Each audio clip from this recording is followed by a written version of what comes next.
Alrighty, folks. It's 9:03. I think we'll have a few more people join us here in the next couple of minutes, but to be respectful of everybody's time, we'll go ahead and get started.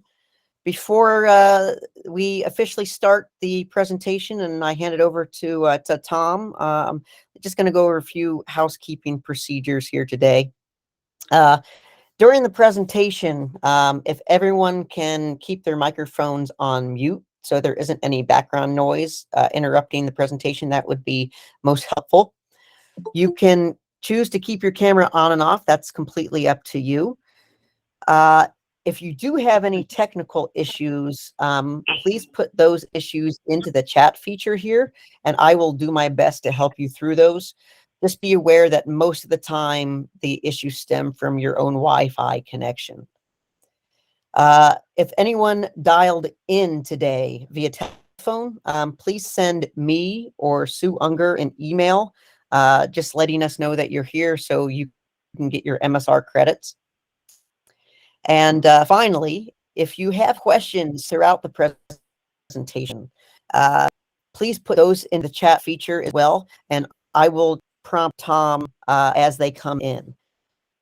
With that, I will turn it over to Tom. Tom is a licensed hypnotherapist and a member at Commonwealth National, where our section president, Patrick Shine, is the head professional. So with that, I'll turn it over to Tom. Great. Good morning, everyone. Tom Laessig, as Matt said. Thanks, Matt. I have the first slide I have is just some contact information for myself. If you wanted to take a picture of that QR code, you can. It'll take you to a page. It'll have that information for you. So let's get started. Throw those questions in at Matt. He'll let me know when the question's asked, and I can do my best to answer it. All right. I guess I got to click over. This is a bit about my presentation, so you can see where we're at any given time.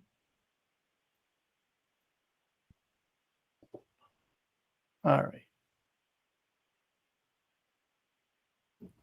Got it. I'm on track now, folks. Hey, who am I? I grew up in Langhorne, Pennsylvania. My first round of golf was at Somerton Springs, a little executive golf course where I actually had to go to the driving range and show the pro there that I was able to hit the golf ball okay. And I passed and I got on the golf course, and that's when the thrill of golf started. My father joined North Hills when I was 16 years old. Never had a lesson. I never really found the proper way of swinging until recently. I've been working with Patrick Shine to swing properly. I went to Neshaminy High School, never played golf in high school or never played college golf. I have a handicap around ranges from 8 to 12. I attended Lehigh University. I worked in finance for 27 years. I was a consultant in that industry for 8 years. And then I started Achieve Hypnotherapy 5 years ago. I'm a member of Commonwealth, as Matt said. My father and I and my two brothers joined in 1993. The club opened in 1991. So I've been there a long time. My father has since passed, and my brothers don't live in the area anymore. I lost a lot of golf balls in Commonwealth. I'm sure most of you could attest. The last couple of years prior to COVID, I would run some workshops at Commonwealth talking about the mental side of golf.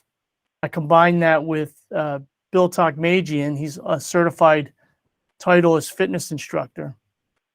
And we would do what we called a mind and body workshop. Bill would talk about the fitness part of golf and how he could help people. And I talk about the mental side. And the objective for me for running those workshops is to spread the word about hypnosis and how it could help people with the mental side of their game. So I do the workshops to get people into my office to help them. and also obviously to give me some business. So one of my objectives for today is to introduce that to you folks and invite me into your clubs to do workshops, so I can, again, spread the word about hypnosis. And in this presentation, I'm going to talk a little bit about mental techniques and how hypnosis can help. I focus on the mind as it relates to golf. I show various mental techniques that you will see today, and I'll show how hypnosis can make implementing those techniques even easier. So one of the things about these workshops, it's a good method to get members to your club at the winter months when it's a little slow. They can come in and learn something and get ready for golf in the spring. Okay, so I wanted to tell you about 3 types of workshops that I would run. One would be a mind and body, where I come out, and so does Billy Talkmagian. Or if you have your own certified Titleist fitness instructor, I can certainly work with them. Billy's in Springhouse, Pennsylvania, near Fort Washington. So some of your clubs might be a little far for him to go to, because he's got a gym in Springhouse. As far as the hypnosis goes, we can do hypnosis online. So because of that, I can do hypnosis to any club anywhere, nationally, internationally. We can just do a mental techniques workshop, or I haven't done it yet, but I would be willing to do a workshop on mental techniques and afterward do a little show. I don't know if anyone's ever seen a stage hypnosis show. They're pretty fascinating. They're a lot of fun. And again, it'd be a good way to get members to your club during the winter months. So that's my offering. And now let's get into the mind model, what hypnosis is all about.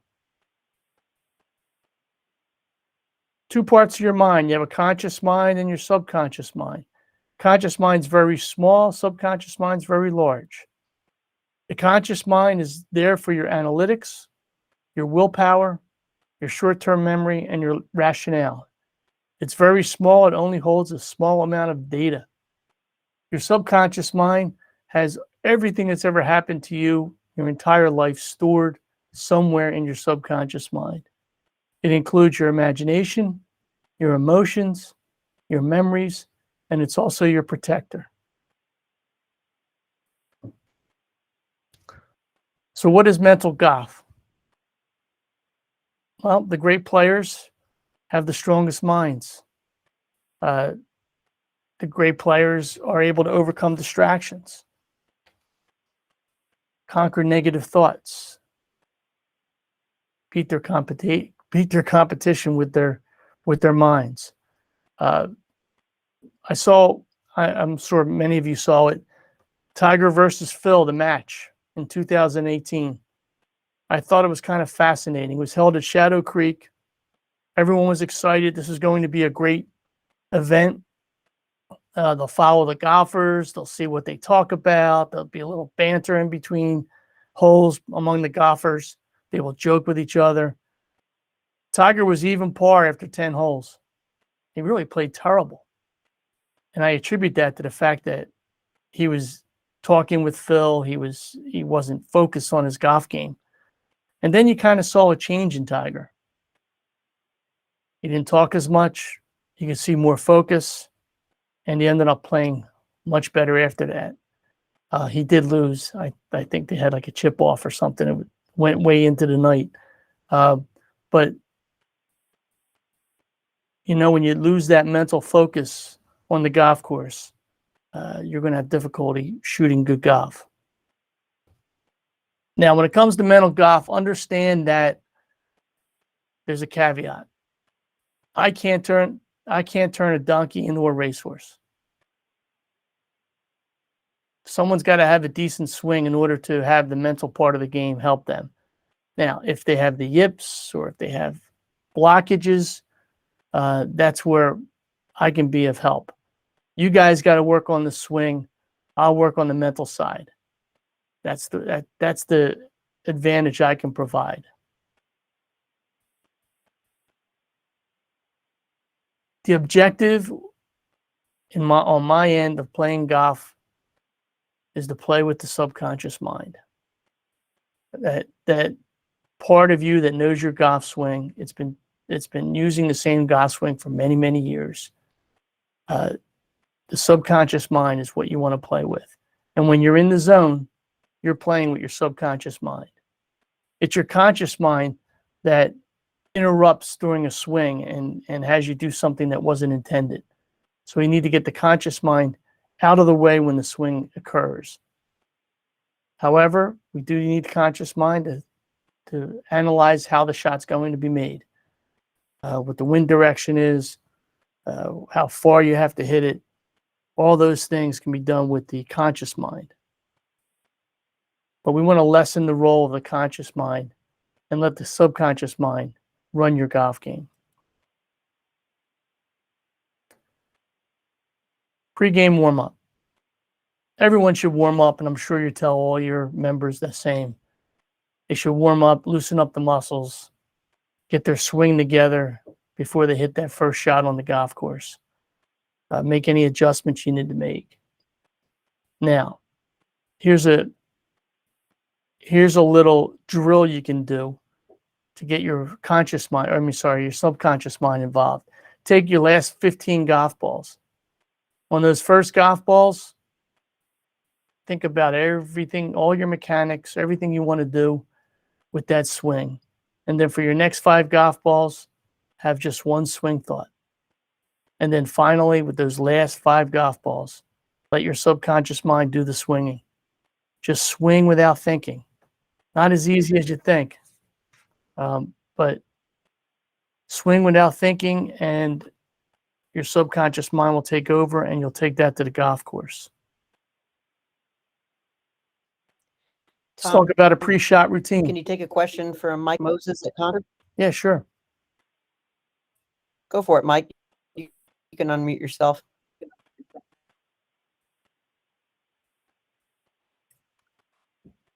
Mike, you there? Do you have to do it? No, he should just be able to unmute himself. All right. Well, Tom, go ahead, and if Mike unmutes himself, Yeah. we can make his question. It sounds great. As you see, Nick Faldo says visualization is the most powerful thing we have. I'm not sure what his reaction was or why he said that, but it's true. If you can visualize a golf shot, you can make it happen. And you see this most in the pre-shot routine. You use your conscious mind to analyze the distance, the type of lie, your wind direction. Step behind the ball, visualize the ball flight, actually run the movie. Run the movie of your golf shot. Use your imagination, a very large part of your subconscious mind, to visualize how your golf shot's going to happen. And you can work this especially with the putting, but you can do it on every shot. And then get up to the ball, take a deep breath, and take your swing. And by doing this, you're letting your subconscious mind run your golf game. And that's the whole objective that we're trying to accomplish with mental golf. Stay positive. I think this is the most important aspect of mental golf, is to stay positive. Most golfers, they visualize negative outcomes. How many times does a golfer walk into the clubhouse afterwards and someone says, "Hey, how'd you play?" How many said, "Oh, I played great"? No, it doesn't happen that way. Everyone complains about how poorly they played. They didn't have a very positive attitude towards their game. Rather than say, "Oh, I had great holes on 4, 5, and 6," they think about all the bad shots that they hit. I'm sorry, I missed that question. I posted up there for a second. He asked, Mike from Concord asked, for the warm-up portion of getting ready, the range or the putting green first? Do you have any thoughts? I really haven't thought about that. I mean, personally, I go to the driving range first to loosen up and then go to the putting. I don't see why there would be any difference between the two. Yeah, I would say either way would be fine. So back to being positive. You see, your subconscious mind does not process negatives. It just doesn't. I'll give you an example. I can't see anybody's face except Jackie here. Just close your eyes for a second. Close your eyes, and I want to give you a command. So close your eyes. Jackie, you're the only one I can say good. Don't don't think of a pink elephant. It's actually John. I'm under my wife's account, but that's all right. It's funny. All right, close your eyes, John, and don't think of a pink elephant. All right. I'm sure you thought of a pink elephant. Of course. The subconscious mind does not process negatives. You need to be positive throughout the swing. When you have a drive, got to keep thoughts out of your mind that says, don't miss this left, don't miss this right. Visualize the shot going right down to the fairway. Be positive that it's going to go into the fairway. Very, very important. It's especially important in putting. After you got everything ready to go with your putt, you got the read. You see what the speed's going to be. You get behind it, you visualize the putt, and you must know that that putt's going in. If I think of a negative thought, if I for 1 second think, don't hit this too hard, don't miss this left, I get off the putt, I reset, and then I get back on it again. Now, I got to watch my pace of play. Doesn't happen often, but you need to have positive thoughts going through your mind before you hit any golf shot. And that's very, very important.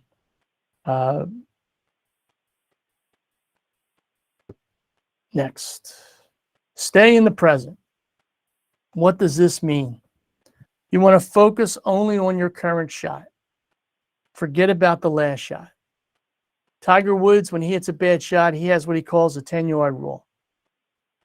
He hits a bad shot, he walks, he has 10 yards, and he forgets about that last shot, and he's on to the next shot. Very, very important. I play golf with a guy, and I'll say to him on hole 13, I'll say, wow, that was a great shot you hit. And I'll say, yeah, but on 10, I did this and that. No. You got to stay current with your thought process. Stay on the current shot. And don't think about the future shot. Don't think about the great score you're going to have. Or I'm going to win this championship. Take one hole at a time. I'll give you a story about a guy I play with. He's back when he did this, he was 69 years old, and he wanted to shoot his age. And he's good enough golfer to shoot his age. He even had golf balls made up with the 69 on them. And I'm playing with him. We're in a group of 4. We're on 16, and he birdies 16. So he's 3 under par at that point. And at Commonwealth, the par is 71. So he's on a good way to making 69. On hole number 17, we were all as quiet as church mice. No one said a word. And he got up to that ball and he proceeded to hit it out of bounds. Why? Because he was thinking about that 69 he was going to hit. And he was going to shoot his age. So one of the suggestions I make to everybody is to stay in the present. Mental rehearsal. As Phil Mickelson says, mental rehearsal is just as important as physical rehearsal. Why does he say that? Because your subconscious mind doesn't know if you're physically playing or if you're thinking about playing or swinging the club. You can actually practice your golf swing in your mind. And in fact, I'm sure, I don't know who's on this call, but I know there's tournament pros that think about going through the golf course in their mind prior to playing. Now, golfers like me don't have time for that, but it's something that can improve a golf game by doing a lot of mental rehearsal, by practicing your round in your head. And a good example of that, and maybe some of you have heard the story of Colonel George Hall. George Hall was shot down in the Vietnam War in 1965. He spent 7 years in a POW camp, sometimes called the Hanoi Hilton. He was tortured, starved, lost 65 pounds. And to survive, he imagined playing his favorite golf course over and over again. He imagined everything, putting his glove on, taking deep breaths, selecting the club. He had plenty of time, and this is what he did over and over again until 1973 when he was released. And the first thing he wanted to do was go play his golf course. And he went out and he shot 3 over par. And someone asked him, "Wow, how could you play golf so well? You've been isolated for so many years and you've lost all that weight." And his comment was, "I played that course over 3,000 times in my head, and 3 over par was my worst score ever." That's Colonel John Hall, or George Hall, sorry. And mental rehearsal. Sometimes when you're out in the golf course, you're angry, you're hitting bad shots, you need to change your state. How do you do that? Well, you can start by taking a nice deep breath. I just do what I call 7-11 breathing, where I breathe in for a count of 7 and I breathe out for a count of 11. If you do that right now, you can find how comforting, how quieting breathing is. As a society, I don't think we breathe enough. In fact, I'm in the process of reading a book called Breath, which talks about how important breathing is for people's health. Well, it's also important for your golf game. Relax. Take a nice deep breath. Slow everything down. In the hypnosis session, I provide an anchor. Some people call it a trigger. Maybe it's grab your wrist. When things are going bad, grab your wrist and just remember the state you're in right now while you're in hypnosis. Or remember a great shot you hit. In hypnosis, we can anchor that kind of thought to some kind of trigger, being a grabbing of the wrist or wiping your brow, whatever. That's one of the benefits of hypnosis. So when you get angry or nervous, what happens is your left brain starts becoming very active. It becomes angered, it becomes frustrated. All the energy goes to the left side of your brain, so you have an imbalance. What you need to do is you need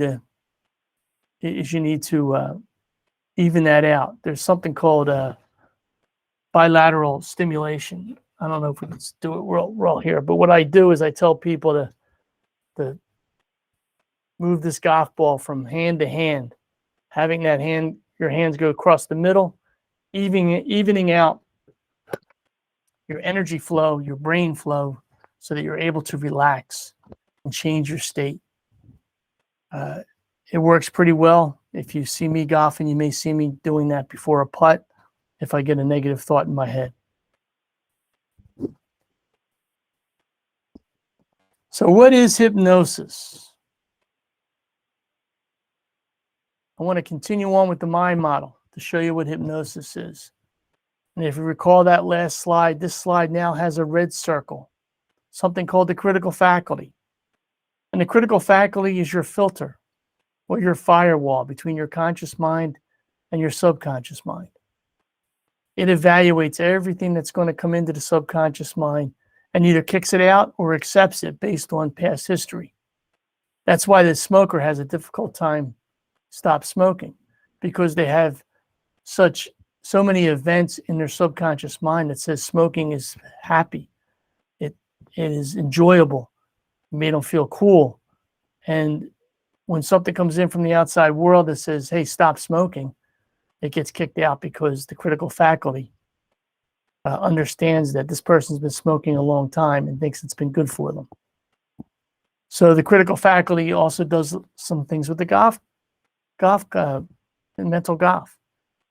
You need to have enough swings to get by the critical faculty. You know, some people say you change a habit in 30 days. Well, with a golf swing, when you practice, you keep hitting the same golf swing over and over again. Eventually, that gets stored in your subconscious mind. A quicker way of doing it is by using hypnosis. Because in hypnosis, we bypass the critical faculty. Now, that seems a little woo-woo.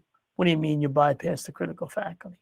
Well, when you're in hypnosis, the critical faculty moves aside.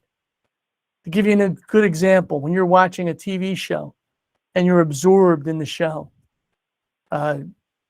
you're believing everything that the show's giving you, whether the person's shooting a gun or whatever they're doing. You're absorbed in it. You're believing everything. Well, guess what? You're in hypnosis. Your critical faculty, the thing that makes that decision as to whether something's right or wrong, is gone. You're believing everything that's happening on that TV. And then a commercial comes on, and you don't pay any attention to that commercial. None at all. But yet when you go out shopping, you end up buying that product. And the advertisers know this. The advertisers know that your critical faculty has moved aside, and they can put their product in front of you. And even though you don't pay attention to what's going on, your subconscious mind absorbs it. And you go out and you buy their product. So what is hypnosis? What hypnosis is not? Remember this movie, Get Out? The woman taps her teacup and the sound puts him into a hypnotic trance, and even other members of the household, and they go out and they do bad things. No, that's not the way hypnosis works. It doesn't work that way. I can't have people do anything against their morals or beliefs.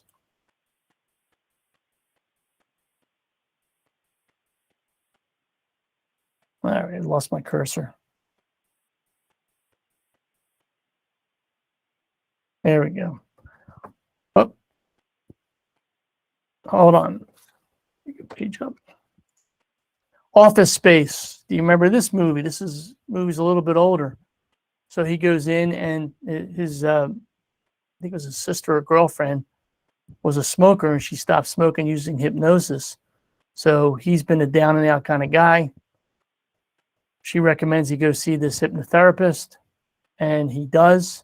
The hypnotherapist dies while he's in hypnosis, and he stays in hypnosis for the time, for whatever the future is, and he becomes a new man. He goes up in his company. He does everything right. It doesn't work that way either. But makes for a funny movie. It gives hypnosis a bad name. So why do you want to do golf hypnosis?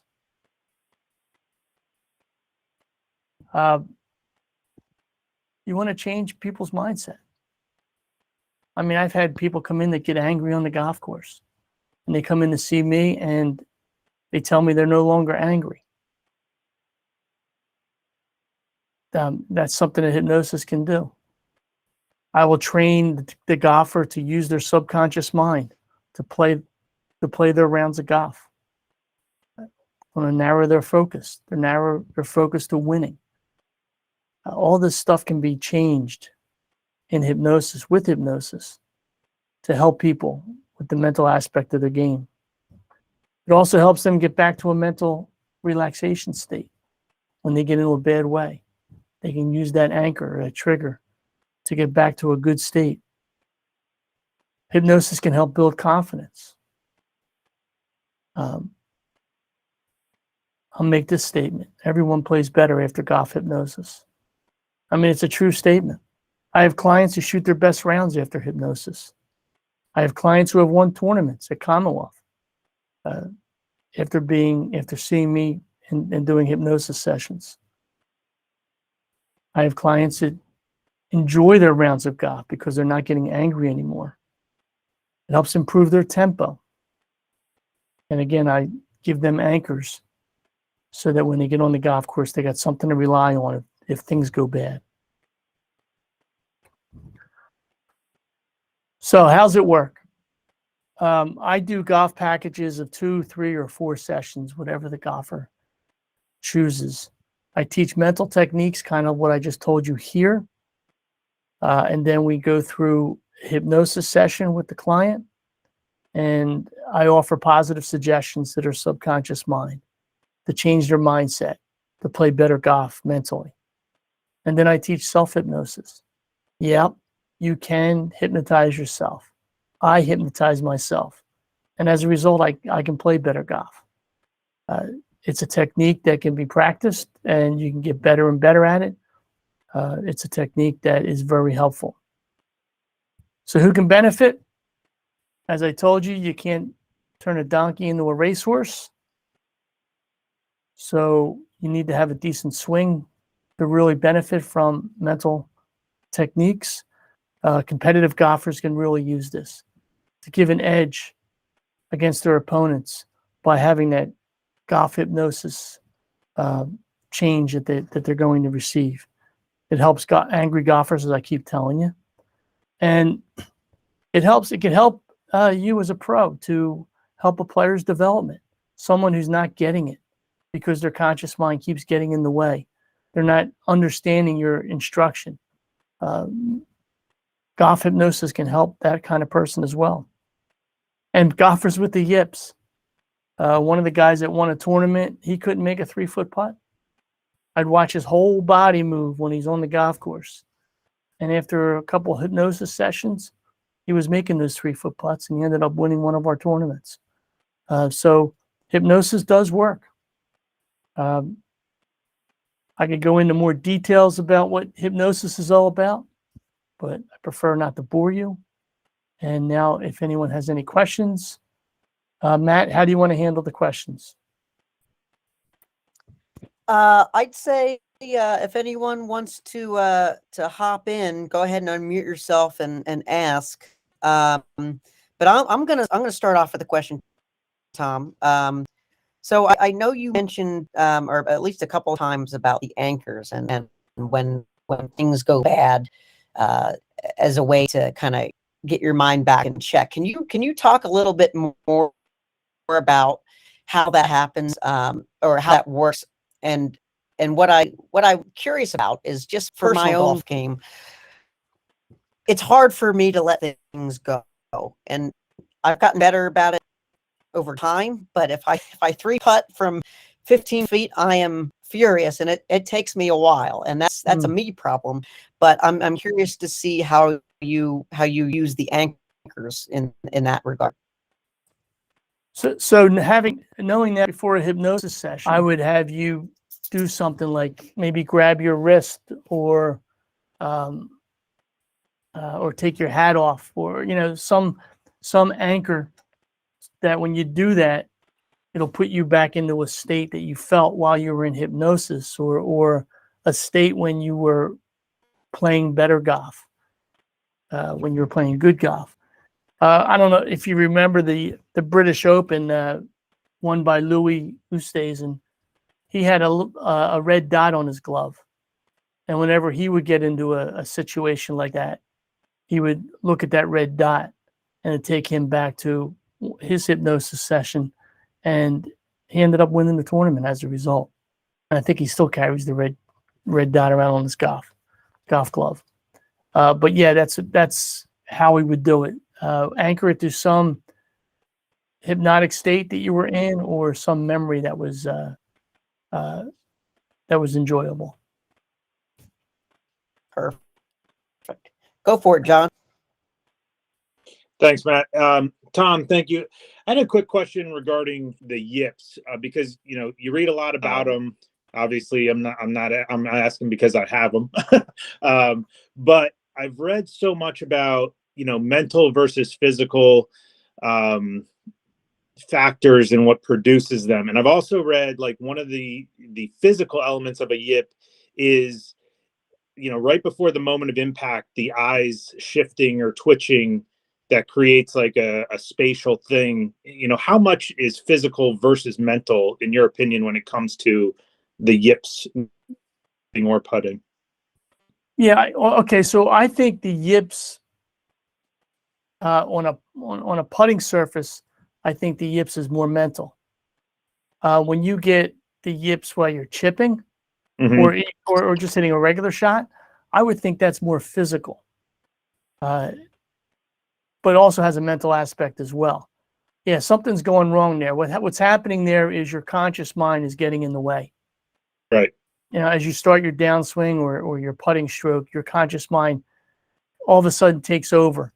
And what we need to do when we practice mental golf is get the subconscious mind involved and keep the conscious mind out and away, because it's only hurting. Okay.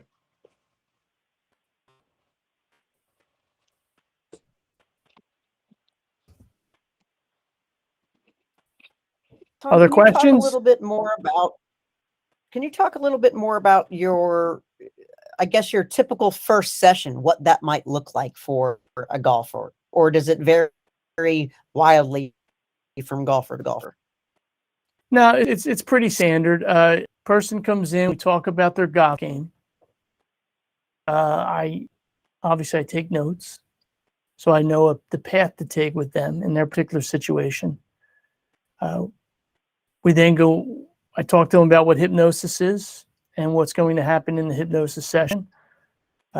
We then go into a hypnosis session, get them into a relaxed state, give them positive suggestions to improve their golf game, and then bring them out. And it's quite simple. Some people go deep into hypnosis. Some people just hear everything I say and have a light and airy feeling. Some people don't think they're hypnotized. They all get hypnotized. It's just a matter of the degree of hypnosis. When I go into hypnosis, I'm pretty deep. I don't hear anything except when I'm counted out. But the next session that the person has, they will go deeper. And then the next session, they will go even deeper. And when you go deeper and deeper into hypnosis, you get better results. And so the person takes 2 sessions, 3 sessions, 4 sessions. Some people come in once a month. It all depends on the person and what they want to accomplish. Yeah, and that's actually kind of leads into my next question. Is you mentioned when you were talking about some of the movies that hypnosis has kind of gotten a bad rap. So I would imagine on more than one occasion you've had a patient come in that comes in pretty skeptical. So how do you get them over that first hump then to really get into the meat and potatoes of what you're needing to do? Yeah, look, a person will not go into hypnosis if they don't want to go into hypnosis, right? If they want to go into hypnosis, they will go. They will, it's just like I said, it's like watching TV. How about when you're driving?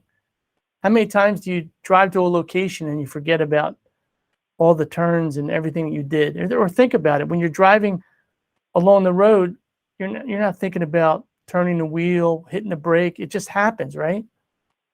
That's driving essentially in hypnosis. You're in a trance. And everyone can get hypnotized. Everyone says, I'll never get hypnotized. Well, everyone can be hypnotized if they want to be. Now, my wife, I've never hypnotized her. She refuses. And she says, you'll only want to make me like you want me. So I can't hypnotize her. But yes, pretty much anyone can be hypnotized. Look, if you don't think you can be hypnotized, don't pay me to do a hypnosis session. That's just the way it is. Right. Any other questions from the group? I have one. Go for it. Fire away.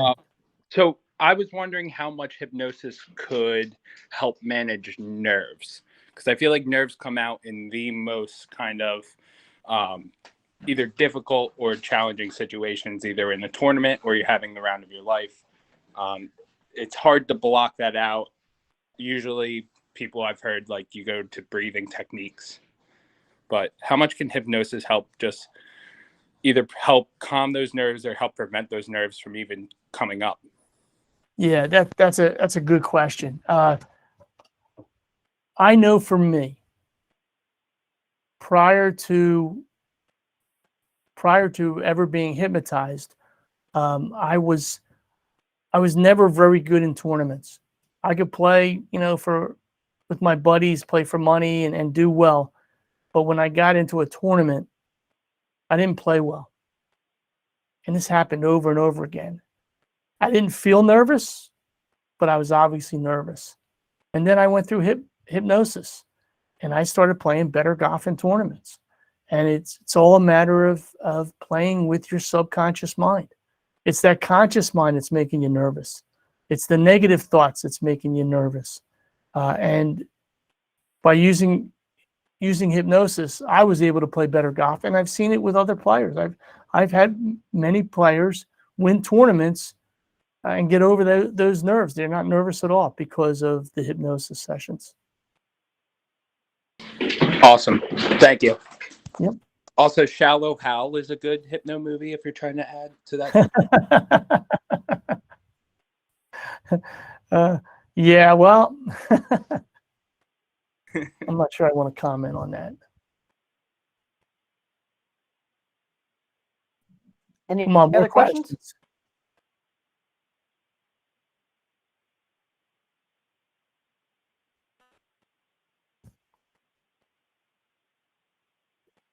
Well, Okay, what I would like, if nope, go ahead, Tom. yeah, there's my contact information. Get in touch with me. I'll come out. I can do a workshop for your members. I do it free of charge. Like I've told you before, my goal is to get more hypnosis clients by introducing hypnosis to your golfers. That's my goal.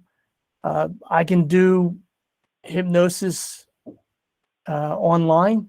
So if your club is, I'm in Montgomeryville. If your club is far away, I can go to the workshop and I can work with your golfers online. I prefer them to be in person, but we can certainly do online. It works just as well. So thank you. Tom, I have one last question before we go. It just popped into my head. So do you prefer or does it make any difference for golfers to go through the hypnosis sessions when they're not playing? In other words, if somebody started doing these in January, but they're not going to touch a club until April, does in your opinion, does that make much of a difference, or would you prefer for them to wait until they're going to be playing golf consistently? Good question.